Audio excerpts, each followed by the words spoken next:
Hello students and all the viewers, उम्मीद है कि आप सब खैरियत से होंगे। जी तो स्टूडेंट्स, आज जो हमारा लेक्चर है इसमें हम क्लास 12 स्टार्ट करने वाले हैं। ठीक है, इसमें आज हम डिस्कस करेंगे chapter number 1 functions and limits. ये मोस्ट इंपॉर्टेंट सब्जेक्ट है अगर आप इंजीनियरिंग करना चाहते हैं आगे मेरा यूनिवर्सिटी में या NID यूनिवर्सिटी में या किसी भी और यूनिवर्सिटी में अगर आप इंजीनियरिंग फील्ड लेना चाहते हैं तो ये जो सब्जेक्ट होता है ना, आप इसे यूनिवर्सिटी में एज ए कैलकुलस के नाम से पढ़ेंगे।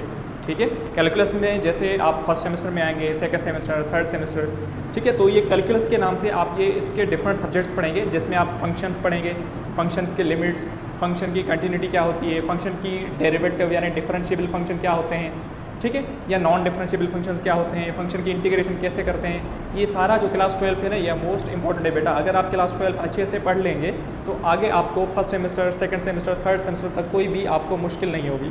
ठीक है, आप कोई भी इंजीनियरिंग फील्ड लेना चाहते हैं, सॉफ्टवेयर हो, इलेक्ट्रिकल हो, मैकेनिकल हो या PG हो, जो भी आप फील्ड लेना चाहते हैं, ठीक है, या टेक्सटाइल हो, जो भी हो, उसमें ये कैलकुलस के नाम से आप सब्जेक्ट पढ़ेंगे आगे, तो उसमें आपको ये बहुत ज़्यादा हेल्प करेगा। ओके, तो ये अच्छे से आप अच्छे से पढ़ें, अच्छे से इसकी प्रैक्टिस करें और यही चीज़ें आगे थोड़ा एडवांस लेवल में यूनिवर्सिटी तक पढ़ेंगे। ओके बेटा, तो स्टार्ट करते हैं आज के इस लेक्चर को। Class 12 chapter number 1 functions and limits start करने वाले हैं। तो फंक्शंस पढ़ने से पहले हम कुछ बेसिक सी चीज़ें जो मैट्रिक और फर्स्ट ईयर में भी पढ़ के आ चुके हैं वो थोड़ा रिवाइज कर लेते हैं। ठीक है, सबसे पहले छोटा सा टॉपिक है, वो है बाइनरी रिलेशन। तो बेटा बाइनरी रिलेशन क्या होता है? If A and B are two non empty sets, अगर आपके पास दो नॉन एम्प्टी सेट्स हैं, ठीक है, हमने सेट्स पढ़ रखे हैं, then subset of A cross B। अब बेटा A क्रॉस B का मकसद क्या होता है, आप पढ़ के आ चुके हैं मैट्रिक में, ठीक है, Cartesian product of two sets. ठीक है, दो नॉन एम्प्टी सेट्स के बीच में कार्टेशियन प्रोडक्ट जब आप फाइंड करते हैं तो उसे हम A क्रॉस B के फॉर्म A क्रॉस B में लिखते हैं। इस कॉल्ड बाइनरी रिलेशन। ये बाइनरी रिलेशन होता है, यानी A क्रॉस B जब दो नॉन एम्प्टी सेट्स का फाइंड करते हैं तो जो रिजल्ट आता है उसे हम कहते हैं बाइनरी रिलेशन। ओके, उसके बाद there exist some relation in which X is belongs to A and Y belongs to A। यानी इसका मकसद ये है कि जब भी आप A क्रॉस B फाइंड करते हैं तो A क्रॉस B में जब आप रिजल्ट लिखते हैं तो वो हमेशा आप ऑर्डर पेयर में लिखते हैं, इस फॉर्म में। ठीक है, ये जो मैंने लिखा है ना यहाँ, इस फॉर्म में, XY की फॉर्म में, यूँ।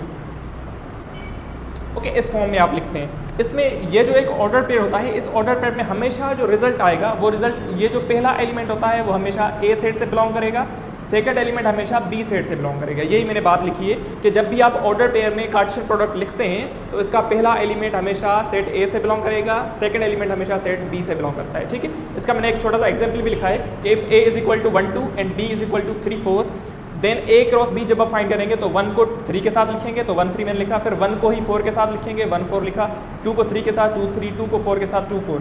अब ये जो चीज़ है ना, इसे हम कहते हैं कार्टेशियन प्रोडक्ट। इसे हम क्या कहते हैं? Cartesian product. अब इस कार्टेशियन प्रोडक्ट का आप कोई भी सबसेट ले लें, ठीक है, कार्टेशियन प्रोडक्ट का आप कोई भी सबसेट लेंगे, ये जो सबसेट आप बनाते हैं ना, ये चीज़ जो मैंने लिखी है 1 4 2 4। अब देखें, ये रहा 1 4, ये रहा 2 4, तो ये 1 4 2 4 इसका क्या है? सबसेट। तो ये जो मैंने सबसेट लिया है ना, इस सबसेट को हम कहते हैं बाइनरी रिलेशन। क्या कहते हैं? Binary relation. यानी कार्टेशियन प्रोडक्ट का जो सबसेट आप लेते हैं उस सबसेट को हम क्या कहते हैं? बाइनरी रिलेशन कहते हैं। और बाइनरी रिलेशन की रिजल्ट हमेशा ऑर्डर पेयर में आती है। ऑर्डर पेयर में पहला एलिमेंट हमेशा सेट A से बिलोंग करेगा, सेकंड एलिमेंट हमेशा सेट B से बिलोंग करेगा। ओके, उसके बाद ये जो मैंने चीज़ लिखी है कि ऑर्डर ऑफ A, हम अगर आपसे बोला जाए कि ऑर्डर ऑफ A यानी A सेट में अगर 3 एलिमेंट्स है, B सेट में अगर 4 एलिमेंट्स है, तो बताओ A क्रॉस B करेंगे यानी कार्टेशियन प्रोडक्ट करेंगे तो टोटल रिजल्ट क्या आएगा, मतलब उसका ऑर्डर क्या होगा। तो वही चीज़ मैंने लिखी है कि ऑर्डर ऑफ A अगर M है और ऑर्डर ऑफ B अगर N है, देन A क्रॉस B का आंसर जो आएगा वो आएगा 2 पावर MN, 2 पावर MN। और टॉपिक है वो है करस्पॉन्डेंस। तो बेटा करस्पॉन्डेंस क्या चीज़ है? वही चीज़ जो हम बाइनरी रिलेशन में पढ़ के आ चुके हैं कि a binary relation is said to be a correspondence. एक बाइनरी रिलेशन करस्पॉन्डेंस कब होगा? जब if each element of set A, each element of set A is related to 1 और more elements of set B। यानी set A का हर element set B के एक element के साथ या मोर एलिमेंट के साथ कनेक्टेड हो तो उसे हम कहते हैं करस्पॉन्डेंस। क्या कहते हैं? करस्पॉन्डेंस। दोबारा रिपीट कर रहा हूँ, सेट A का कोई भी एलिमेंट, ठीक है, सेट B के एक एलिमेंट के साथ या मोर देन 1 एलिमेंट के साथ कनेक्टेड है तो उसे हम कहते हैं करस्पॉन्डेंस। ओके, जैसे आप यूँ देखें कि 1 किसका एलिमेंट है? सेट A का। 4 किसका है? सेट B का। तो सेट A का एलिमेंट B सेट के एलिमेंट से कनेक्टेड है। 2 देखें, 2 सेट A का एलिमेंट, 4 अगेन सेट B का एलिमेंट है, तो ये सेम एलिमेंट रहा। तो A सेट का एलिमेंट अगर B सेट के एलिमेंट के साथ कनेक्टेड है तो इस चीज़ को हम कहते हैं करस्पॉन्डेंस। क्या कहते हैं? करस्पॉन्डेंस। ओके, तो वही चीज़ मैंने लिखी है, जैसे यही मैंने रिलेशन लिया था तो वही रिलेशन में लिखा है 1 4 2 4। इस तरीके से A का जो एलिमेंट्स होंगे वो होंगे 1 2, B के एलिमेंट्स जो होंगे वो होंगे 2 4।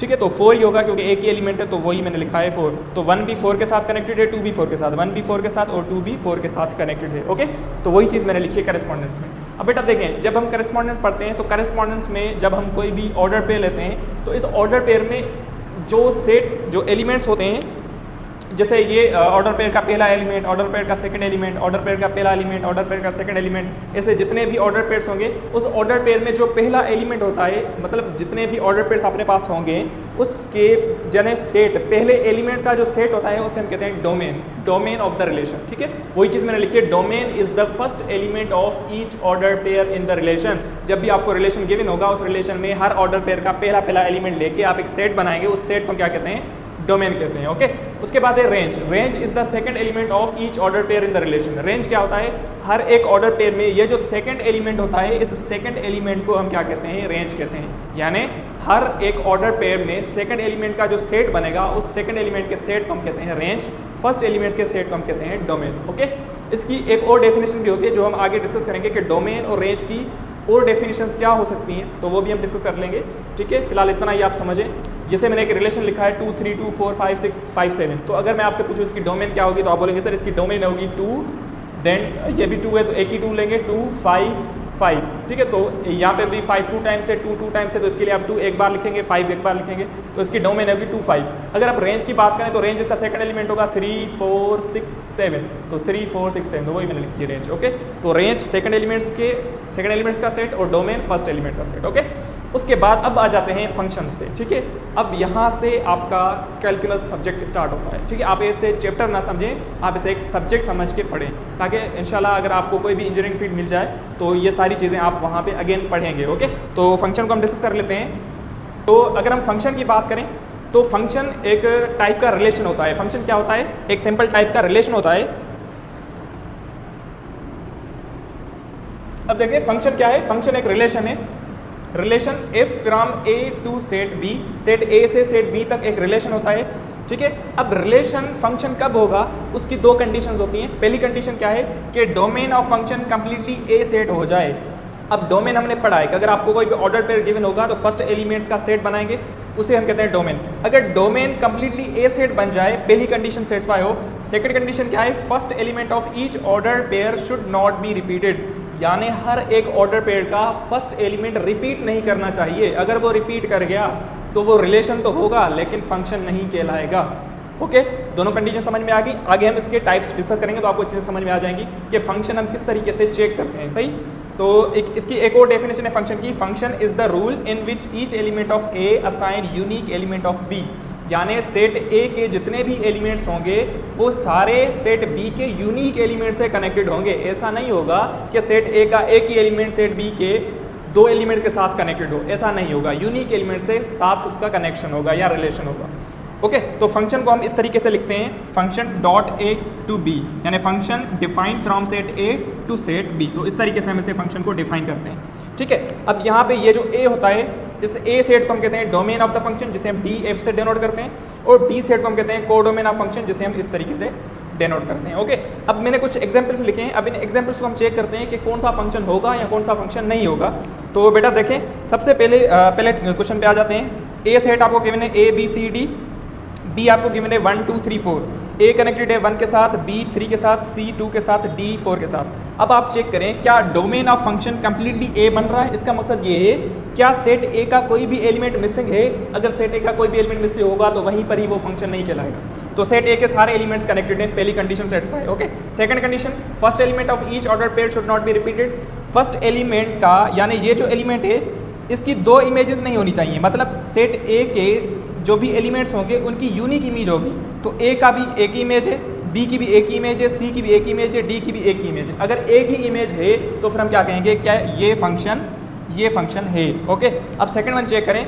ए है ए कनेक्टेड है 1 के साथ, फिर ए कनेक्टेड है 2 के साथ, बी कनेक्टेड है 1 के साथ। तो यहाँ पर ये गलत हो गया। मैंने आपको क्या बताया, सेट ए के सारे एलिमेंट्स की यूनिक इमेज होनी चाहिए। तो यहाँ पे सेट ए का जो ए एलिमेंट है इसकी दो इमेजेस हैं, 1 भी है 2 भी है, तो इसके लिए ये क्या होगा, ये फंक्शन नहीं होगा। ये रिलेशन तो होगा लेकिन फंक्शन नहीं होगा। अब इसे चेक करें, ए कनेक्टेड है 2 के साथ, बी भी कनेक्टेड है 2 के साथ, सी भी कनेक्टेड 2 के साथ। तो थोड़ा चेक करें, इसे सोचें क्या ये फंक्शन होगा। चेक करें थोड़ा, क्या ये फंक्शन कहलाएगा। तो आप बोलेंगे यस सर ये फंक्शन है, क्यों? क्योंकि सेट ए की भी यूनिक इमेज है, सेट बी की भी यूनिक। ऐसा नहीं है कि सेट ए की 2 इमेजेस हों, ऐसा नहीं है, ठीक है, या सेट बी की 2 इमेजेस हैं, ऐसा नहीं है, सेट सी की भी 2 इमेज, ऐसा नहीं है। मतलब हर एक एलिमेंट की क्या है, यूनिक इमेज है, यूनिक इमेज। तो इसके लिए हम इसे क्या कहेंगे, दिस इज द फंक्शन, ये फंक्शन है। और ये फंक्शन का कौन सा टाइप है वो आगे हम डिस्कस करेंगे कि ये फंक्शन का कौन सा टाइप होगा, ओके। लेकिन अभी हम चेक कर रहे हैं कि फंक्शन है या नहीं है, तो फंक्शन है। अब इसे अगर आप चेक करें तो ए कनेक्टेड है 1 के साथ, बी कनेक्टेड नहीं है, सी कनेक्टेड 2 के साथ। तो मैंने आपको क्या बताया कि अगर यहाँ पे आप डोमेन चेक करेंगे तो डोमेन तो इसकी ए सी होगी, डोमेन इसकी क्या होगी, ए सी। तो डोमेन इसकी ए सी है जो कंप्लीट ए सेट नहीं बन रही। तो डोमेन जो है वो कंप्लीट ए सेट नहीं बन रही, मतलब अगर सेट ए का कोई भी एलिमेंट मिसिंग होगा तो वहीं पर ही वो फंक्शन नहीं कहलाएगा। तो यहाँ पर ये कंडीशन फॉलो नहीं होगी, तो इसके लिए ये फंक्शन नहीं होगा, ठीक है। अगर आपको फंक्शन इस ऑर्डर पेयर में गिवन हो तो फिर ऑर्डर पेयर में आप कैसे चेक करेंगे, तो ऑर्डर पेयर की जो कंडीशन में लिखी है कि first element of each order pair should not be repeated set, यानी ऑर्डर पेयर का पहला एलिमेंट रिपीट नहीं करना चाहिए। तो अब इस रिलेशन में देखें 1a 2b 2c, अब देखें 2 फिर 2, तो यहाँ पे क्या कर गया, 2 रिपीट कर गया। अगर 2 रिपीट कर रहा है यानी फर्स्ट एलिमेंट रिपीट कर रहा है तो फिर ये फंक्शन जो होगा ये रिलेशन फंक्शन नहीं होगा। तो वही मैंने पॉइंट लिखी है, every function is the relation. Her function relation हो सकता है लेकिन हर रिलेशन फंक्शन नहीं हो सकता, ओके। तो यहाँ पर ये फंक्शन की डेफिनेशंस खत्म होती है। अब फंक्शन को लिखने के कुछ मेथड्स होते हैं कि किस तरीके से हम फंक्शन को लिखते हैं, ठीक है। तो 2 साइंटिस्ट थे, एक था लेबनिज, दूसरा था आइलर। इन्होंने थोड़ा डिफाइन किया था फंक्शन को। अब किस तरीके से डिफाइन किया था हम सारी चीज़ें डिस्कस करते हैं। अब देखें यहाँ पर 2 साइंटिस्ट थे, एक था जर्मन मैथमेटिशियन लेबनिज, इसने डिस्क्राइब किया था फंक्शन को। किस तरीके से डिफाइन किया, इसने डिफाइन किया कि फंक्शन एक डिपेंडेंट क्वांटिटी यानी डिपेंडेंस है वन क्वांटिटी टू अनदर, ठीक है। फंक्शन एक रूल है जिसमें हम क्या करते हैं, एक क्वांटिटी को दूसरी क्वांटिटी के ऊपर डिपेंड करते हैं, डिपेंड करवाते हैं। तो ये इसने बताया, लेबनिज ने ये इसकी फंक्शन की डेफिनेशन बताई। उसके बाद स्विस मैथमेटिशियन आइलर था जिसने क्या किया कि फंक्शन को इन वेरिएबल फॉर्म, इन सिंबॉलिक फॉर्म में रिप्रेजेंट किया। कैसे, लेबनिज ने बताया यानी आइलर ने क्या किया कि फंक्शन को सिंबॉलिक फॉर्म में रिप्रेजेंट किया। कैसे, y equal to F of X में लिखा, यानी y is equal to F of X. ये फंक्शन की रिप्रेजेंटेशन होती है इन सिंबॉलिक फॉर्म, ठीक है। यहाँ पर ये सिंबॉलिक फॉर्म नहीं है, सही है। ये है फंक्शन की representation in symbolic form, y equal to F of X. और इसने ये बताया कि यहाँ पर ये जो x होगा, इस x को हम कहते हैं इंडिपेंडेंट वेरिएबल और इस y को हम कहते हैं डिपेंडेंट वेरिएबल। इसका मकसद ये है कि y जो है ये डिपेंड करेगा x की वैल्यूज़ पर। जैसे आप इस x की वैल्यूज़ चेंज करते जाएंगे वैसे ही आपको y की वैल्यूज़ भी चेंज मिलेंगी, ठीक है। तो मतलब x is independent quantity and y is dependent quantity. x depends on y, ठीक है, sorry y depend on x, ठीक है। y डिपेंड कर रहा है x पे। जैसे आप x की वैल्यूज चेंज करेंगे वैसे वैसे y की वैल्यूज भी चेंज होती जाएंगी। वैसे मैंने एग्जांपल लिखा है कि if f of x equal to 3x² - 1, अब फंक्शन आपको गिवन है देन। अब देखिए यहाँ पर मैंने फंक्शन की वैल्यू 1 पुट कर रही, यानी x की जगह मैंने क्या पुट किया 1। तो x की जगह जैसे मैंने 1 पुट किया तो 3 × 1 का स्क्वायर - 1, तो रिजल्ट क्या आई 2।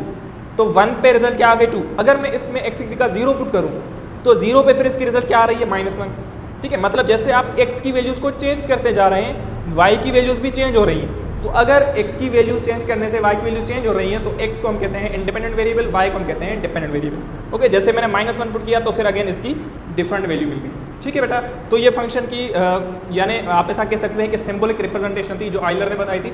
अब नेक्स्ट एग्जाम्पल देखें, ये फंक्शन है R to R। R to R का मतलब ये है कि real to real number function है, okay. Is defined as f of x equal to 0 when x belongs to rational. इसका मकसद ये है कि इस फंक्शन में जब भी आप रेशनल वैल्यू पुट करेंगे तो हमेशा ये आपको रिजल्ट 0 देगा। रेशनल वैल्यू पुट करने से 0 रिजल्ट देगा और इरेशनल वैल्यू पुट करने से आपको रिजल्ट 1 मिलेगा, ठीक है। ये फंक्शन की यानी डेफिनेशन है। अब देखें, अब जैसे ही मैं इस x की जगह 2 पुट करूंगा तो आप चेक करें क्या 2 रेशनल नंबर है इरेशनल। आप बोलेंगे सर रेशनल नंबर है, हमने पढ़ा है। तो अगर रेशनल नंबर पुट करेंगे तो रिजल्ट क्या मिलेगा 0। अगर हम इसमें पाई पुट करें तो आप चेक करेंगे पाई क्या है, पाई इज इरेशनल नंबर। तो जैसे आप इसमें इरेशनल नंबर पुट करेंगे तो इसका रिजल्ट 1 मिलेगा। फिर अगेन आप देखें 1/2 इज अ रेशनल नंबर, तो जैसे आप रेशनल नंबर पुट करेंगे तो रिजल्ट 0 मिलेगा। अगेन अगर आप 2/3 पुट करें तो भी रेशनल है, तो अगेन इसका रिजल्ट क्या मिलेगा 0 मिलेगा, ठीक है। तो इस फंक्शन को हम कहते हैं पीस वाइज फंक्शन। आगे हम डिस्कस करेंगे, जब हम फंक्शन की लिमिट डिस्कस करेंगे तो इसे हम अच्छे तरीके से पढ़ेंगे कि पीस वाइज फंक्शन होते हैं क्या हैं, किस तरीके से हम इसे सॉल्व करते हैं। नेक्स्ट वन एग्जांपल देखें, if f of x equal to ax² - 2x + 1। तो बेटा इस टाइप का क्वेश्चन सिंध यूनिवर्सिटी में भी आया था। तो सोचिए ज़रा, सिंध यूनिवर्सिटी एक यानी जनरल यूनिवर्सिटी, कोई इंजीनियरिंग की यूनिवर्सिटी नहीं है, फिर भी देखिए इसमें से क्वेश्चन आते हैं, तो मेहरान में ज़्यादा चांसेस होते हैं इस फंक्शन की लिमिट्स या कंटिन्यूटी में ज़्यादा क्वेश्चन आते हैं। ओके, तो यहाँ पे फंक्शन क्या है कि ax² - 2x + 1 if f of 1 = 2। अब इसने खुद कंडीशन बताई है कि f of 1 = 2, मतलब जैसे हम इसमें फंक्शन में 1 पुट कर रहे हैं तो रिजल्ट 2 मिल रहा है। तो अब बताओ यहाँ पर ये a की वैल्यू क्या होगी। तो अगेन आप क्या करेंगे, इस फंक्शन में ये 1 वैल्यू पुट करें, जहाँ पर x होगा वहाँ मैंने 1 पुट कर दिया, इसको किसके बराबर रखा, 2 के बराबर। उसने सिर्फ खुद बोला है कि 1 पुट करने से रिजल्ट 2 मिल रहा है, तो मैंने 2 के बराबर रखा। तो इसे मैंने जैसे सॉल्व किया तो यहाँ पे a मिल गया, यहाँ पे होगा -2, ये होगा +1 = 2, सेम हो गया।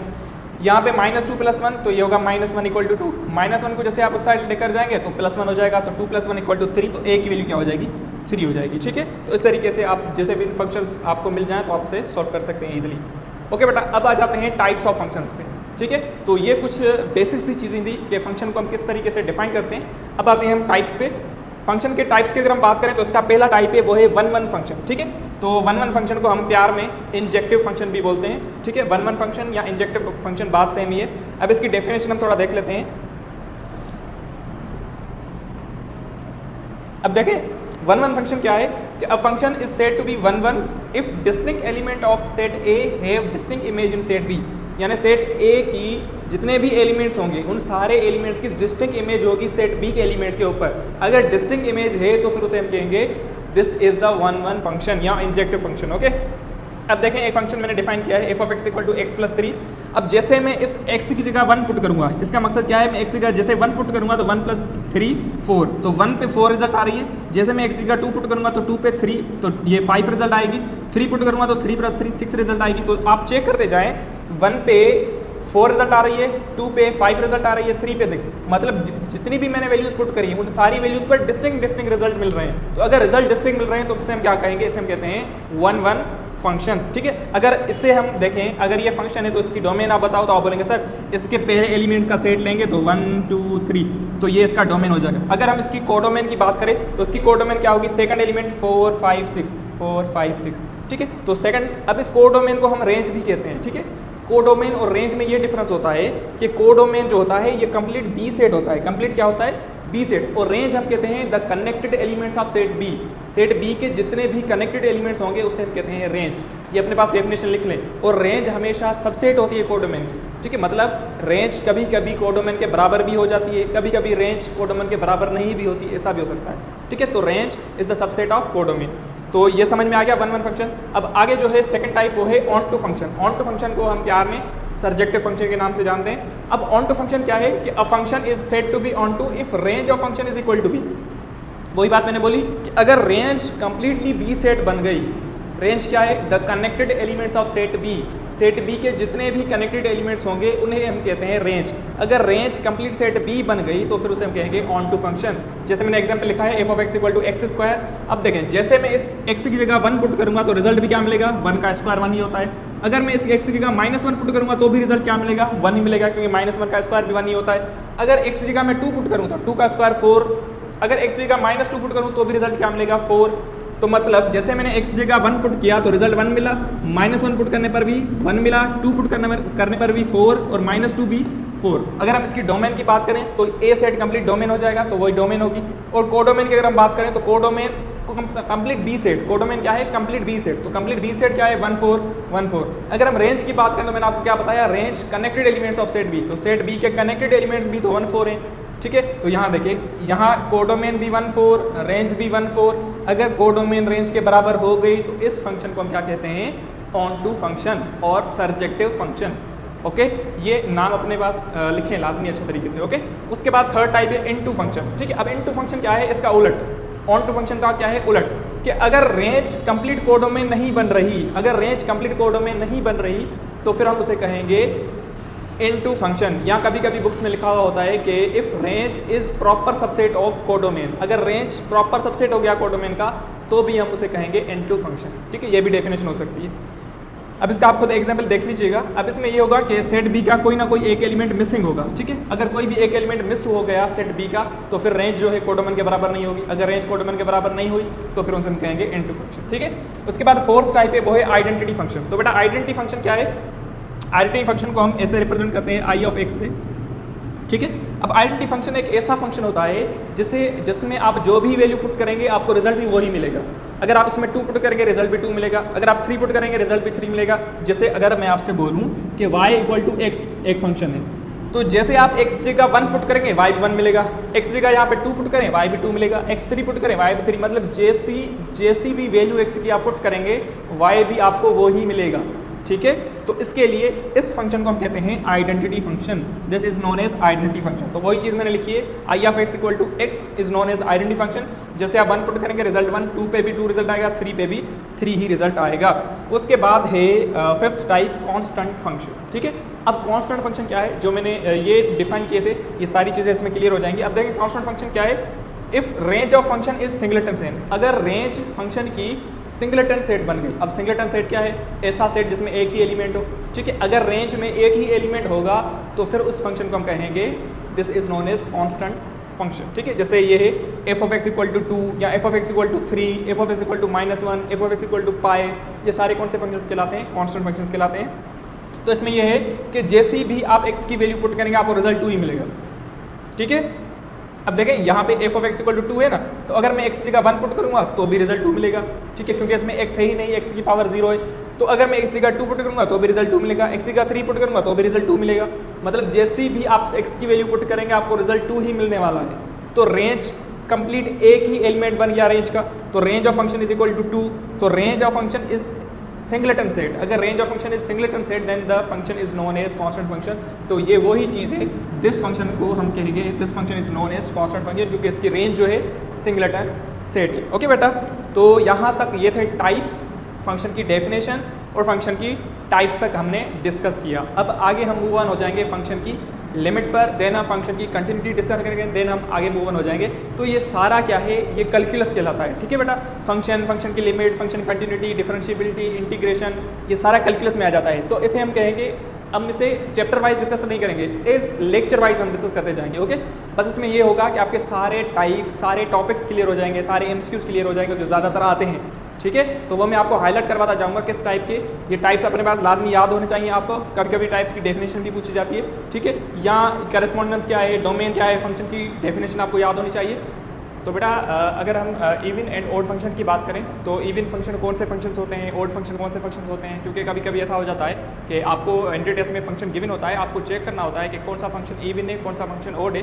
तो इवन और ओड फंक्शन आप कैसे चेक करेंगे, उसकी एक कंडीशन होती है कि अगर आपको कोई भी फंक्शन गिवन हो f of x = समथिंग, ठीक है, तो आप सिंपल क्या करें, उस फंक्शन में x की जगह आप क्या पुट करें, -x पुट करें। अगर x की जगह आपने -x पुट किया, अगर रिजल्ट वही सेम फंक्शन मिल रहा है तो फिर आप क्या कहेंगे कि वो जो फंक्शन है वो आपका फंक्शन इवन फंक्शन हो जाएगा। ठीक है, तो अगर आपको कोई भी फंक्शन गिवन हो, उस फंक्शन में x की जगह अगर आपने -x रखा और रिजल्ट सेम ही बन रहा है तो फिर आप क्या कहेंगे कि this function is known as even function. ठीक है, अगर हम ओड फंक्शन की बात करें तो ओड फंक्शन ऐसा फंक्शन होता है जिसमें अगर हम x की जगह -x पुट करें तो result negative of f of x आ जाए। ठीक है, मतलब negative of f of x आ जाए। अगर -x पुट करने पर सेम फंक्शन मिल रहा है तो इवन फंक्शन हो जाएगा, अगर -x पुट करने पर negative of f of x मिल रहा है तो फिर हम क्या कहेंगे कि this function is known as odd function. ठीक है, अब एग्जांपल्स देखें। अब मैंने एक एग्जांपल दिया है, check the function f of x = x³ + 1 is even और ओड। ये हमें चेक करना है कि ये फंक्शन इवन है या ओड है। तो आप सिंपल क्या करें, इस f of x में ये जो x है, इस x की जगह आप -x पुट करें। जैसे -x पुट करेंगे तो -x³ तो ये हो जाएगा -x³ + 1। ठीक है, अब देखें ना, अगर हमने -x पुट किया तो ये रिजल्ट देखें, ये जो फंक्शन आपको मिला क्या ये एग्जैक्ट f of x है, क्या ये एग्जैक्ट f of x है? तो आप बोलेंगे नहीं सर, हमने -x पुट करने पर अगर रिजल्ट सेम ही मिलता तो फिर हम कहते हैं कि ये फंक्शन इवन है। तो आप सिंपल क्या करें, इन दोनों में से आप क्या करें, माइनस को कॉमन निकालें। जैसे आप माइनस को कॉमन निकालेंगे तो ये हो जाएगा x³ पॉजिटिव, ये +1 क्या हो जाएगा, -1 हो जाएगा। मतलब आपने -x पुट करने पर माइनस कॉमन निकाला तो भी ये फंक्शन सेम फंक्शन नहीं बन रहा। ये चेक करें, ये है x³ -1, ये है x³ +1, तो भी ये फंक्शन सेम नहीं बन रहा। तो इसका मकसद क्या है कि f of x पुट करने पर वो सेम फंक्शन भी नहीं आ रहा, f of -x पुट करने पर या क्या नहीं, वो नेगेटिव फंक्शन भी नहीं आ रहा। तो फिर हम क्या कहेंगे कि ये function neither even nor odd function है, मतलब ऐसा फंक्शन है जो इवन भी नहीं है और ऑड भी नहीं है। ठीक है, अब सेकंड क्वेश्चन देखें। सपोज अगर आपको ये क्वेश्चन गिवन है f of x = x² + 1 / 2x², ये हमें चेक करना है कि ये इवन फंक्शन है या ऑड फंक्शन है। तो आप सिंपल क्या करें, आप x की जगह -x पुट करें। जैसे आप इस x की जगह -x रखेंगे तो ये -x² हो जाएगा +1 / 2 × -x² हो जाएगा। तो हमें पता है कि माइनस एक्स का स्क्वायर तो एक्स स्क्वायर होता है, तो X square plus 1 divide by 2 x square हो जाएगा। तो आप सिंपल देखें, हमने माइनस एक्स पुट करने पर वो देखें अगेन ये सेम फंक्शन बन रहा है। क्या ये सेम फंक्शन नहीं है? बिल्कुल एज इट सेम फंक्शन है। तो माइनस एक्स पुट करने पर अगर सेम ही रिजल्ट बन रहा है तो फिर हम क्या कहेंगे, ये फंक्शन आपका इवन फंक्शन हो जाएगा। ठीक है, ये कंडीशन मोस्ट इंपॉर्टेंट है, अपने पास लाजमी लिखिएगा। ठीक है, कभी कभी ऐसा भी होता था कि आपको एमसीक्यूज में डायरेक्ट पूछते हैं कि इवन फंक्शन की कंडीशन बताओ, तो ये इवन फंक्शन की कंडीशन है और ये ओड फंक्शन की कंडीशन है। ओके, तो कंडीशन भी आप लोगों को याद होनी चाहिए। कभी कभी एमसीक्यूज में डायरेक्टली कंडीशन भी पूछी जाती है। सही है, अगर आपको इवन फंक्शन चेक करना है तो एक्स का माइनस एक्स पुट करें, अगर रिजल्ट सेम ही मिल रहा है तो फंक्शन इवन हो जाएगा। अगर हमने माइनस एक्स पुट किया और result minus of f of x आ गया तो फिर हम उसे कहेंगे ये फंक्शन ओड फंक्शन है। ओके, अब ये कुछ क्वेश्चंस हैं, ये आप लोग चेक करेंगे इनमें से कौन से फंक्शंस इवन है कौन से ओड हैं। पहला आपको फंक्शन गिवन है F of x equal to 3x square minus X plus 1, ये हमें चेक करना है कि ये फंक्शन इवन है या ओड है, तो आप इसे चेक करेंगे, आप इसे खुद सॉल्व करें। नेक्स्ट क्वेश्चन है F of x equal to 3x cube minus X square, ये भी आप चेक करेंगे ये इवन फंक्शन होगा या ओड फंक्शन होगा। उसके बाद है F of x equal to 2x square minus 1 divide by X cube minus X square. ठीक है, तो ये भी फंक्शन आपको चेक करना है। आप चेक कैसे करेंगे, एक्स जगह माइनस एक्स पुट करें, अगर रिजल्ट सेम मिल रहा है तो इवन फंक्शन हो जाएगा। अगर रिजल्ट सेम नहीं मिल रहा तो आप माइनस उसमें से कॉमन निकालें। अगर फिर भी रिजल्ट एफ ऑफ एक्स नहीं मिल रहा तो आप क्या कहेंगे कि ये फंक्शन इवन है, नहीं तो या तो ओड है। ठीक है, वो ओड भी नहीं होगा और इवन भी नहीं होगा, सिंपल। ठीक है, उसके बाद कुछ इंपॉर्टेंट पॉइंट्स है इवन एंड ओड फंक्शन की, आप इसे ट्रिक कह लें, इंपॉर्टेंट पॉइंट्स कह लें, ये डायरेक्टली आपको क्वेश्चन को सोल्व करने में हेल्प करेंगी। ठीक है, तो मैं आपको कंप्लीटली समझा देता हूँ कि किस तरीके से आप इन प्रॉपर्टीज़ को, इन पॉइंट्स को यूज़ करेंगे। पहली कंडीशन है कि cos x and sec x are even functions and all other are trigonometric functions are odd. इसका मकसद ये है कि टोटल 6 ट्रिग्नोमेट्रिक फंक्शंस होते हैं, sine, cosine, tan, cotan, sec and cosec, ये 6 ट्रिग्नोमेट्रिक फंक्शंस होते हैं। इन 6 ट्रिग्नोमेट्रिक फंक्शन में से cos and sec even function होते हैं, बाकी सारे आपके ओड फंक्शंस कहलाते हैं। याद करिएगा ये पॉइंट। ओके, अगर आपसे पूछा जाए F of x equal to 10x even function है ओड फंक्शन है, आप बोलेंगे सर ये ओड फंक्शन है। F of x equal to sec X, तो सेक एक्स आपका क्या हो जाएगा, इवन फंक्शन हो जाएगा। Okay, next point F of x equal to 0, F of x equal to 0, तो ये एक ऐसा ओनली एक ऐसा फंक्शन है जो इवन भी होता है और ओड भी होता है। तो F of x equal to 0 अगर आपसे पूछा जाए कि ये इवन है या ओड है तो आप क्या बोलेंगे, सर ये बोथ है, मतलब इवन भी है ओड भी है। ओके, उसके बाद थर्ड पॉइंट है प्रोडक्ट या डिवीजन ऑफ 2 इवन और odd functions is always even. तो इसका मकसद क्या है कि अगर आप 2 इवन फंक्शंस या 2 ओड फंक्शंस को आप मल्टीप्लाई करवाएंगे या डिवाइड करवाएंगे तो रिजल्ट हमेशा हमेशा इवन फंक्शन ही आएगा।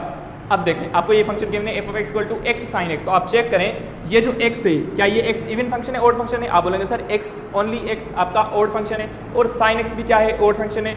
2 ओड फंक्शन की मल्टीप्लिकेशन है तो 2 ओड फंक्शन की मल्टीप्लिकेशन हमेशा इवन फंक्शन हो जाएगा। तो इसका मकसद आपको चेक करने की जरूरत नहीं है, ये आपका इवन फंक्शन होगा। ठीक है, अगर आपसे यूँ पूछा जाए x cube sine x, x cube sine x, तो आप चेक करें एक्स क्यूब आपका ओड फंक्शन है, साइन एक्स भी आपका ओड फंक्शन है, तो ये x cube sine x total function क्या हो जाएगा, इवन फंक्शन हो जाएगा। ठीक है, अगर आपको 2 ओड फंक्शन का मल्टीप्लिकेशन या 2 इवन फंक्शन का मल्टीप्लिकेशन है तो वो हमेशा इवन फंक्शन ही होगा। ओके, ये पॉइंट अपने पास लाजमी लिखिएगा। ठीक है, इसकी प्रैक्टिस करिएगा, कुछ एग्जाम्पल्स आप खुद से लिखें और इसे सोल्व करने की कोशिश करें। उसके बाद फोर्थ पॉइंट है प्रोडक्ट और division of even and odd function. ठीक है, मतलब आपने एक फंक्शन इवन लिया एक फंक्शन ओड लिया, अगर आप उन दोनों को मल्टीप्लाई करवाएंगे तो रिजल्ट आपका जो हमें हमेशा मिलेगा वो हमेशा आपका ओड फंक्शन होगा। जैसे मैंने फंक्शन लिखा है F of x equal to x square sine x, तो आप चेक करें एक्स स्क्वायर आपका इवन फंक्शन होता है। ठीक है, मतलब एक्स की जगह माइनस एक्स पुट करेंगे तो आगे से एक्स स्क्वायर आ जाएगा, तो X square even function, sine x odd function. Even function का मल्टीप्लिकेशन ओड फंक्शन के साथ यही लिखा हुआ है, इवन फंक्शन का मल्टीप्लिकेशन ओड फंक्शन के साथ ये भी हमेशा ओड फंक्शन ही होगा। तो मतलब x square sine x completely कौन सा फंक्शन है, ओड फंक्शन है। अगर आपसे पूछा जाए x cube cos x, x cube cos x, तो आप बोलेंगे सर ये एक्स क्यूब हमारा ओड फंक्शन है, कोस एक्स इवन फंक्शन है, तो ओड और इवन फंक्शन का मल्टीप्लिकेशन हमेशा ओड ही होगा, तो इसका मकसद है ये ओड फंक्शन सिंपली। ओके, मतलब ये आपको ये ट्रिक्स हैं। ठीक है, आपको अगर आपको कोई भी फंक्शन गिवन हो तो आप उसे चेक करने की जरूरत नहीं है, आप डायरेक्टली देख सकते हैं कि ये इवन होगा या ओड होगा। ओके, उसके बाद है फिफ्थ पॉइंट सम और difference of 2 even functions is always even. मतलब अगर आपको 2 फंक्शंस इवन गिवन है, अगर आप उनको ऐड करवाएं या सेपरेट करवाएं तो रिजल्ट आपको हमेशा इवन ही मिलेगा। एग्जाम्पल देखें F of x equal to x square plus cos x, तो आप चेक करें x square even function, cos X भी इवन फंक्शन, 2 इवन फंक्शन की एडिशन है तो रिजल्ट हमेशा इवन फंक्शन होगा। तो ये कंप्लीटली कौन सा फंक्शन है, इवन फंक्शन है। ओके, अगर आपसे यूँ गिवन हो, ठीक है, अगर आपको यूँ गिवन हो X square plus sec X, x square plus sec X, तो आप चेक करें x square even function, sec X भी इवन फंक्शन, तो टोटली रिजल्ट क्या हो जाएगा, इवन फंक्शन होगा। या अगर आपको गिवन हो X square plus 4x power 4, ठीक है। अब चेक करें एक्स स्क्वायर भी इवन फंक्शन, x पावर 4 मतलब x के ऊपर अगर इवन पावर है तो वो भी हमेशा इवन फंक्शन होता है, तो इवन फंक्शन का एडिशन इवन फंक्शन के साथ, तो ये कंप्लीटली आपका इवन फंक्शन कहलाएगा, ओके। उसके बाद आगे चलते हैं पॉइंट नंबर 6, सम और डिफरेंस ऑफ 2 ओड फंक्शंस, मतलब अगर आपको 2 ओड फंक्शंस गिवन है, अगर आप उनको ऐड करवाएं या डिफरेंस करवाएं, ठीक है, तो रिजल्ट हमेशा आपको ओड फंक्शन ही होगा। अब एग्जांपल देंगे F of x equal to x plus sine x, तो आप चेक करें एक्स आपका ओड फंक्शन, साइन एक्स भी ओड फंक्शन, तो 2 ओड फंक्शन का एडिशन है तो रिजल्ट आपको क्या मिलेगा, ओड फंक्शन ही मिलेगा, तो इट मीन्स ये ओड फंक्शन है। अगर आपको गिवन हो x cube sine x, x cube plus sine x, तो भी ये आपका कौन सा फंक्शन हो जाएगा, ओड फंक्शन हो जाएगा सिंपली, ओके। तो ये कंप्लीटली ओड फंक्शन है, ये मतलब ये पॉइंट्स हैं अपने पास लाजमी लिखें नोट कॉपी पे, मतलब आपको कोई भी फंक्शन इस टाइप का गिवन हो तो आप इन पॉइंट्स को यूज़ करके आप इजीली उस क्वेश्चन का जल्दी से आंसर टिक लगा सकते हैं विदाउट सॉल्यूशन, ओके। उसके बाद 7th पॉइंट है सम और difference of even and odd function, मतलब आपको एक इवन फंक्शन गिवन हो, एक ओड फंक्शन है, मतलब एक इवन और एक ओड है, उन दोनों को आप ऐड करवाएं या डिफरेंस करवाएं, तो रिजल्ट हमेशा आपको जो फंक्शन मिलेगा वो नहीं तो इवन होगा ना ही आपका ओड हो जाएगा, ठीक है, मतलब वो फंक्शन ना इधर होगा, ना इधर इवन नॉर ओड। एग्जांपल देखें, अगर आपको गिवन है function f of x equal to x minus cos x, तो आप चेक करें x आपका कौन सा फंक्शन है, ओड फंक्शन, कोस एक्स हमें अभी पढ़ा कोस एक्स इवन फंक्शन है, तो ओड और इवन फंक्शन का डिफरेंस है, तो इट मीन्स ये फंक्शन नाइदर होगा, ये फंक्शन ओड भी नहीं है इवन भी नहीं है, सिंपली मतलब मैंने चेक भी नहीं किया, डायरेक्ट आपको बता दिया कि ये ओड भी नहीं है इवन भी नहीं है, आप इजीली चेक भी कर सकते हैं इन पॉइंट्स को यूज करते हुए, ओके। नेक्स्ट क्वेश्चन है F of x equal to x square plus sine x, तो आप चेक करें x square even function, sine x odd function, तो 2 इवन और ओड फंक्शन का एडिशन है, तो ये आपका नाइदर फंक्शन होगा, नहीं तो इवन है नहीं तो आपका ओड फंक्शन है, ओके।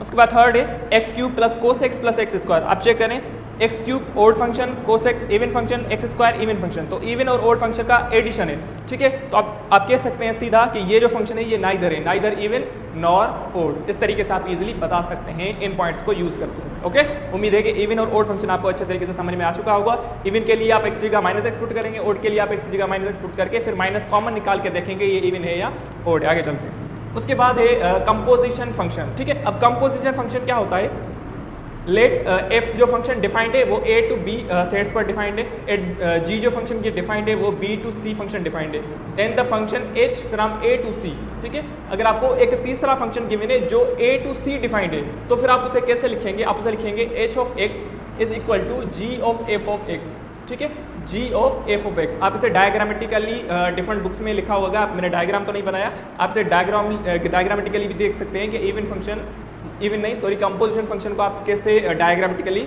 डिफाइन करते हैं, ठीक है। मैंने जस्ट आपको डेफिनेशन बताई है कि इस तरीके से हम कंपोजिशन फंक्शन को डिफाइन करते हैं, ठीक है। ये मतलब एच ऑफ एक्स जो फंक्शन होगा वो g of f of x function की तरह डिफाइंड हो जाएगा, ओके।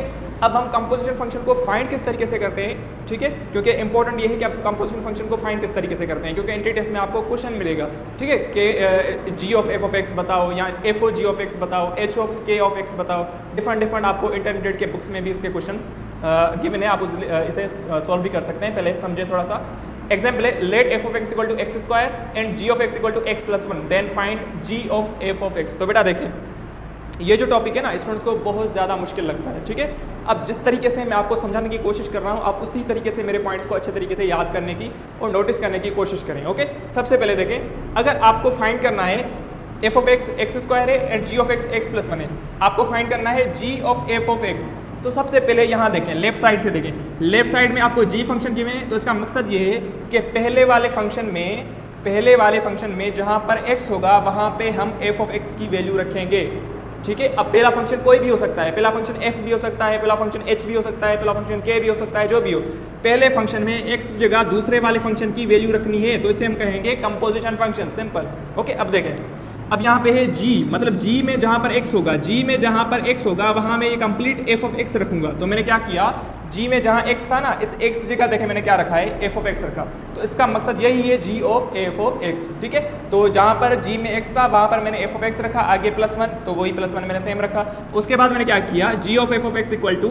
f ऑफ x की तो वैल्यू हमें गिवन है ना, तो f ऑफ x की मैंने वही वैल्यू यहाँ पर रख दी, तो ये हो जाएगा x स्क्वायर +1। तो आप बताएं क्या ये आगे सोल्व होगा, नहीं, ये आगे सोल्व नहीं होगा, तो इसका मकसद ये है कि g of f of x की वैल्यू ये हो जाएगी। तो इस तरीके से आप इजीली कंपोजिशन फंक्शन को सोल्व करते हैं। नेक्स्ट देखें, अगर आपको पूछा जाता f of g of x, तो आप देखें अब सिंपल ये है कि पहले वाला फंक्शन, अब पहला फंक्शन f है, तो f में जहाँ x होगा वहाँ हम g की वैल्यू रखेंगे, तो f में जहाँ x है वहाँ हम g रखेंगे। तो मैंने क्या किया है, f में जहाँ x था तो इस x जगह मैंने g ऑफ x रखा और उसके ऊपर स्क्वायर था तो यहाँ पे मैंने क्या लगा दिया, स्क्वायर लगा दिया, सिंपल। ओके, उसके बाद f of g of x equal to, अब g ऑफ x की वैल्यू तो हमें गिवन है ना, तो इस g ऑफ x की वैल्यू रिप्लेस करें यहाँ पर, वैल्यू रिप्लेस करके उसका स्क्वायर करेंगे तो ये स्क्वायर आप ओपन करेंगे, x square plus 2x plus 1 a plus B whole square के फॉर्मूले से आप इसे ओपन करेंगे तो ये इसका रिजल्ट हो जाएगा। तो इस तरीके से आप इसे सोल्व करते हैं। ओके, उसके बाद थर्ड जो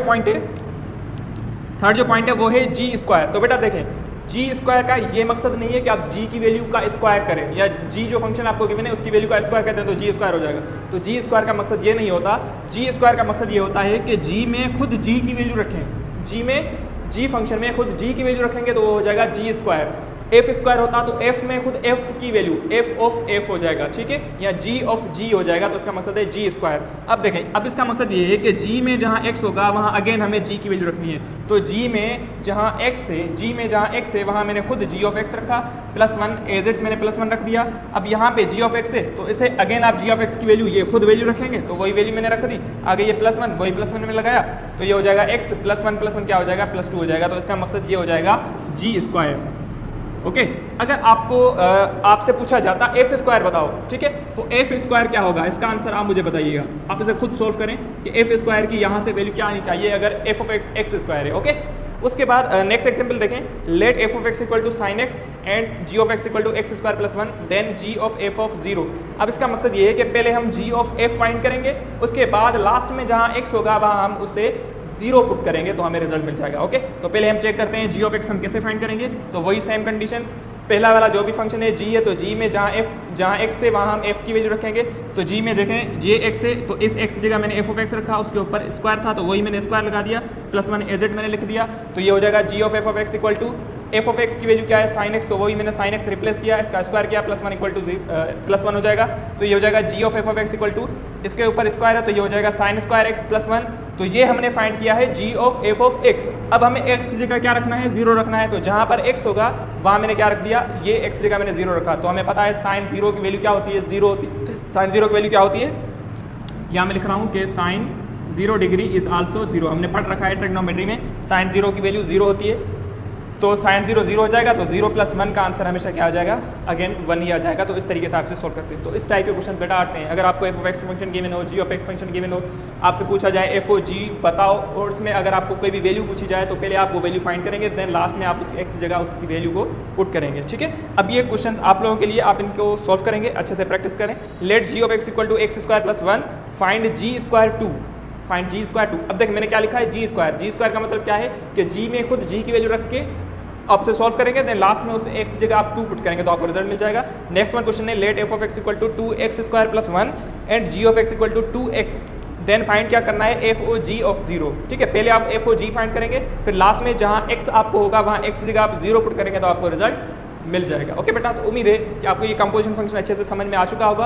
अब आप इसकी जितनी ज़्यादा प्रैक्टिस करेंगे उतना आप इजीली इस तरीके से आप इनको सॉल्व कर सकते हैं, ठीक है। जितनी ज़्यादा आपकी प्रैक्टिस होगी उतना आप टाइम बचा सकते हैं इन डिटेल्स में, ठीक है। तो आप ये ना समझें कि ये मुझे टॉपिक आ रहा है तो आ रहा है बस, ठीक है। इसकी जितनी ज़्यादा प्रैक्टिस करेंगे उतना ही आपको फ़ायदा हो जाएगा इन डिटेल्स में, आप टाइम को ईजिली बचा सकते हैं बाकी डिफरेंट सब्जेक्ट्स के लिए। ओके, उसके बाद लास्ट जो टॉपिक है वो है हमारा इनवर्स ऑफ फंक्शन, ठीक है। अब हम फंक्शन का इन्वर्स कैसे फाइंड आउट करते हैं, ठीक है। तो इन्वर्स फाइंड करने के लिए पहली कंडीशन क्या होती है कि फंक्शन हमेशा आपका 1 1 भी हो एंड ऑन टू भी हो, ठीक है। जो फंक्शन 1 1 भी होता है और ऑन टू भी होता है उसे हम कहते हैं बाइजेक्टिव फंक्शन। तो इन्वर्स फाइंड करने के लिए फंक्शन का बाइजेक्टिव होना ज़रूरी है, फंक्शन मस्ट बी बाइजेक्टिव, पहली पॉइंट। तो वही पॉइंट मैंने लिखी है, एफ फंक्शन गिवन है a to b is 1 1 and onto, ठीक है। मतलब वो 1 1 भी हो एंड ऑन टू हो, और इसे इस तरीके से डिफाइन किया गया है y equal to F of x. Then अगर हम उसका इन्वर्स फाइंड करेंगे तो इन्वर्स बराबर हो जाएगा x equal to F of inverse y, ठीक है। यहाँ y equal to F of inverse x, तो बात सेम ही है। तो इस तरीके से हम फंक्शन को सिंपली डिफाइन करते हैं। ओके, अब इसमें एक एग्जांपल करते हैं कि हम अगर आपको कोई भी फंक्शन अलजेब्रिक फॉर्म में गिवन हो तो आप उसका इन्वर्स किस तरीके से फाइंड करते हैं। लेट मैंने एक एग्जांपल लिया, find the inverse of function 2y equal to 3x minus 4, ठीक है। अब हमें क्या करना है, इसका इन्वर्स फाइंड करना है। तो बेटा इन्वर्स फाइंड करने के लिए क्या होता है, कुछ सिंपल स्टेप्स होते हैं, उन स्टेप्स को आप सिंपल क्या करते हैं, फॉलो करते हैं, ठीक है। उन स्टेप्स को फॉलो करके आप इजीली किसी भी फंक्शन का इन्वर्स इजीली निकाल सकते हैं। अब उसकी स्टेप्स क्या हैं, पहली स्टेप ये है कि replace y into x and x into y. जो भी फंक्शन आपको गिवन होगा उस फंक्शन में x को y के साथ रिप्लेस करें, y को x के साथ रिप्लेस करें। तो वही मैंने किया है, यहाँ y था तो मैंने क्या लिखा x, यहाँ x था तो मैंने क्या लिखा y लिखा, सिंपल। ये पहला काम करेंगे। सेकंड स्टेप क्या है, then arrange for y, then उसी ही इक्वेशन को y के लिए अरेंज करेंगे, मतलब y को उसे अलग करेंगे। तो जैसे आप y को अलग करेंगे तो ये माइनस का 4 यहाँ हो जाएगा, तो प्लस का 4 हो जाएगा, 2x + 4 होगा, देन 3 मल्टीप्लाई यहाँ डिवाइड करेगा तो 2x + 4 डिवाइड बाय 3 हो जाएगा, ये वैल्यू हो जाएगी y की। देन इसका लास्ट स्टेप जो होता है वो होता है then write y = f of inverse x, then इस y को रिप्लेस करेंगे f ऑफ इनवर्स x में। तो वही मैंने काम किया, y को रिप्लेस कर दिया f ऑफ इनवर्स x में, तो इस फंक्शन का इनवर्स जो होगा ये हो जाएगा। ओके, तो इस तरीके से आप इजीली फाइंड आउट कर सकते हैं। 3 स्टेप्स हैं। पहला स्टेप x को y में रिप्लेस करें, y को x में रिप्लेस करें, देन क्या करेंगे आप y के लिए उस इक्वेशन को अरेंज करेंगे। थर्ड वन y को रिप्लेस करेंगे f ऑफ इनवर्स x में। ठीक है, नेक्स्ट एग्जाम्पल देखें। पहले कुछ पॉइंट्स डिस्कस करते हैं इनवर्स फंक्शन के लिए। तो पहली पॉइंट वही जो मैंने बताई, for finding the inverse of function, function must be bijective, function लाजमी बाइजेक्ट होना चाहिए, मतलब 1 1 एंड ऑन 2 दोनों होना चाहिए। ओके, सेकंड कंडीशन क्या है, सेकंड कंडीशन है कि f ऑफ इनवर्स x, यही वही फंक्शन है कंपोजिशन फंक्शन, मतलब अगर फंक्शन में उस फंक्शन के इनवर्स की वैल्यू रखेंगे या फंक्शन के इनवर्स में खुद फंक्शन की वैल्यू रखेंगे तो आपको आंसर जो मिलेगा वो रिजल्ट एक से ही मिलेगा। ठीक है, अब ये जो पॉइंट होती है ना, ये पॉइंट इंपॉर्टेंट है फंक्शन को चेक करने के लिए कि हमारा जो फंक्शन जो हमने फाइंड किया है इसका इनवर्स, क्या ये इनवर्स हमने सही फाइंड किया है या गलत फाइंड किया है। तो ये हम स्टेप अप्लाई करते हैं। अगर ये आप फाइंड कर लिया और उसका आंसर x ही आ रहा है तो उसका मतलब आपने इनवर्स सही निकाला है। ओके, तो ये पॉइंट आप लिखें लाजमी। उसके बाद है third point, inverse of a bijective function is always bijective, मतलब अगर आप किसी बाइजेक्टिव फंक्शन का इनवर्स निकालेंगे तो रिजल्ट भी आपको बाइजेक्टिव फंक्शन ही मिलेगा। ओके, ये 3 पॉइंट्स हैं। अब इसमें नेक्स्ट एग्जांपल देखें इनवर्स का। Let f of x = 2x + 1 and g of x = x + 1, दो फंक्शंस गिवन है। अब फाइंड क्या करना है, f of g of inverse 1। तो इसका मकसद ये है कि पहले आप f of g फाइंड करेंगे, फिर उसकी रिजल्ट का इन्वर्स करेंगे, देन उसमें आप x की जगह 1 पुट करके फिर आप सॉल्यूशन निकालेंगे। ठीक है, तो पहला स्टेप क्या करेंगे, f of g of x find करें। तो वही पॉइंट, पहला फंक्शन f है तो f में x की जगह g की वैल्यू रखें। तो f में यहाँ x है तो इस x की जगह मैंने g ऑफ x रखा, आगे +1 तो वही +1 लगाया मैंने। ओके, उसके बाद f of g of x = 2 से g ऑफ x की वैल्यू क्या की है, वही वैल्यू रिप्लेस कर दी x + 1, ये +1 एज इट रख दिया मैंने। तो f of g of x = 2 को मल्टीप्लाई करेंगे तो ये हो जाएगा 2x + 2 और ये +1 सेम ही रखा मैंने। f of g of x = 2x, 2 + 1 क्या हो जाएगा, 3 हो जाएगा। तो f of g of x आपने निकाला है वो है 2x + 1। तो अब आप सिंपल क्या करें, इस f of g of x का इसका आप इन्वर्स निकालें। ठीक है, क्योंकि पहले आप f of g फाइंड करेंगे, देन उसका इन्वर्स करेंगे, देन उसमें x जगह 1 पुट करेंगे। ठीक है, तो आपने एक स्टेप किया है, f of g of x find किया है। ठीक है, अब आप इसका इन्वर्स निकालें। ठीक है, अब इन्वर्स निकालने के लिए आप क्या करेंगे, let f of g of x को किसके करेंगे, y के। तो इसकी जगह मैंने y रखा। अब वही स्टेप्स आप इन्वर्स के फॉलो करें, replace x × y and y × x। तो इस x को y को x की जगह रिप्लेस करें, तो इस x को y के साथ रिप्लेस करेंगे तो x = 2y + 3 हो जाएगा। देन y के लिए अरेंज करें, स्टेप नंबर 2 y के लिए अरेंज करेंगे तो ये 3 पॉजिटिव साइड नेगेटिव होगा तो ये हो जाएगा x - 3। ओके, x - 3 हो जाएगा और इस 2 को डिवाइड करेंगे तो x - 3 डिवाइड बाय 2 होगा। देन आप सिंपल क्या करें, इस y को रिप्लेस करेंगे f ऑफ इनवर्स x में। तो वही मैंने काम किया है, f ऑफ इनवर्स x लिखा। अब देखें ये जो f ऑफ इनवर्स x है ना, इसको आप चेंज करेंगे इसमें f of g of inverse में, f of g of inverse में। ठीक है, तो इसको मैंने रिप्लेस कर दिया f of g of inverse में और इसमें x की जगह हमें क्या पुट करना है, 1 पुट करना है। तो इस x की जगह मैंने क्या पुट किया है, 1 पुट किया तो ये हो जाएगा 1 - 3 एज इट रखा डिवाइड बाय 2। तो 1 - 3 होगा -2 -2 डिवाइड बाय 2 तो रिजल्ट हो जाएगा -1। तो मतलब f of g of inverse 1 जो होगा इसका आंसर होगा -1। तो कभी कभी ऐसा भी होता है, आपको दो फंक्शंस गिवन होते हैं f of g of x, आपसे बोला जाता है कि g ऑफ f फाइंड करके उसमें आप 0 पुट करें, या कभी कभी बोला जाता है g of f of inverse find करें उसमें 0 पुट करें। ठीक है, तो किसी भी तरीके से क्वेश्चन आ सकता है, आप सिंपल इसकी अच्छे तरीके से प्रैक्टिस करें। ओके, अब प्रैक्टिस क्वेश्चन हैं आप लोगों के लिए, आपसे सॉल्व करेंगे खुद। अब फंक्शन f ऑफ x आपको गिवन है x + 2 and g of x आपको गिवन है 2x। ठीक है, अब आपको फाइंड क्या करना है, g ऑफ इनवर्स ऑफ 0। ठीक है, मतलब पहले आप g ऑफ f फाइंड करेंगे, उसका फिर इन्वर्स करेंगे, देन उसमें आप x की जगह 0 को रिप्लेस करेंगे, 0 को पुट करेंगे। ठीक है, सेकंड वन क्वेश्चन है कि f of g of inverse x, function आपको वही गिवन है, f ऑफ x भी वही, g ऑफ x भी वही है। पहले आप f ऑफ g फाइंड करें, देन उसका इन्वर्स करेंगे, देन x की जगह आप क्या पुट करेंगे, 1 पुट करेंगे। ओके, उसके बाद थर्ड पॉइंट है f² ऑफ 1। f² का मतलब क्या है कि f में f की वैल्यू फाइंड पुट करें, देन उसका आप इन्वर्स करेंगे, देन उसमें आप वैल्यू पुट करेंगे 1। ठीक है, अब चौथा पॉइंट क्या है, चौथा क्वेश्चन वो है कि g² ऑफ 0। अब g² ऑफ 0 का मकसद क्या है, इसका मकसद है कि पहले आप g ऑफ g फाइंड करें। ठीक है, देन उसका आप करेंगे, यहाँ आप इस इन्वर्स निकालें। ठीक है, यहाँ आप इन्वर्स लगाएं। ओके मतलब पहले आप जी स्क्वायर फाइंड करेंगे, देन उसका आप इन्वर्स करेंगे, देन इन्वर्स में आप क्या पुट करेंगे, 0 पुट करेंगे तो आपको रिजल्ट मिल जाएगा। ठीक है, तो ये क्वेश्चन आप लोगों के लिए, आप इनको सोल्व करें अच्छे तरीके से। ठीक है, तो यहाँ तक ये हमारा फंक्शन का जो फर्स्ट पोर्शन था ये कंप्लीट हुआ। ठीक है, फंक्शन के टाइप्स मोस्ट इंपॉर्टेंट है। ठीक है, कंपोजिशन फंक्शन में क्वेश्चन आता है, इन्वर्स ऑफ फंक्शन आपको सिंपल फंक्शन गिवन होता है उसका इन्वर्स फाइंड करना होता है। तो जल्दी जल्दी अगर आप प्रैक्टिस करेंगे तो जल्दी जल्दी आप उसे इजीली एंट्री टेस्ट में सॉल्व कर पाएंगे। ओके, अब हमारा इसका जो नेक्स्ट सेक्शन होगा वो होगा लिमिट कंटिन्यूटी का। ठीक है, तो उसका भी एक ही लेक्चर होगा। अब मैं कोशिश करूँगा कि लिमिट को और कंटिन्यूटी को एक साथ ही एक वीडियो लेक्चर में डिस्कस करूँ। देन हमारा टॉपिक होगा डिफरेंशिएबिलिटी, देन हम वो हो जाएंगे इंटीग्रेशन पे। ओके बेटा, तो अच्छे से इनकी प्रैक्टिस करें, बहुत ज़्यादा प्रैक्टिस करें। अब हम नेक्स्ट वो हो जाएंगे लिमिट ऑफ फंक्शन में। तो हम लिमिट किस तरीके से फाइंड करते हैं या लिमिट के थ्योरम्स कौन से हैं, तो सारे हम नेक्स्ट लेक्चर में डिस्कस कर लेंगे। ओके बेटा, थैंक यू, अच्छे से पढ़ें। थैंक यू, अल्लाह हाफ़िज़।